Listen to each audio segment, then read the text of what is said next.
কঠোর ব্যবস্থা নিবে আইসিসি বাংলাদেশের ক্রিকেটের বিপক্ষে। হ্যাঁ ভাই, ইন্ডিয়ার জয় সহ আইসিসি এখন বর্তমানে অবস্থান করছে দুবাইতে। তো দুবাইতে আজকে বিকেলে আইসিসির মিটিং বাংলাদেশকে নিয়ে। বাংলাদেশ যে তৃতীয়বার চিঠি পাঠিয়েছিল বিসিবি আইসিসি কে, সেই চিঠির বিবেচনা করবে আজকে মিটিং এ, যে আজ ফাইনাল আইসিসির কাছ থেকে আজ ফাইনাল চূড়ান্ত সিদ্ধান্ত আসতে পারে বাংলাদেশের জন্য।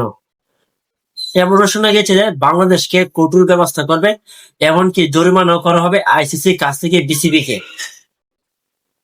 তো অবশেষে ইন্ডিয়ার জয় সহ আইসিসি বাংলাদেশের তৃতীয় চিঠি সাড়া দিয়েছে।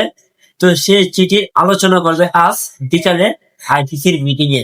সেই মিটিং শেষে আশা করি যে সেই মিটিং শেষে আমরা জানতে পারবো বাংলাদেশের বিশ্বকাপ ভেন্যু কি হবে।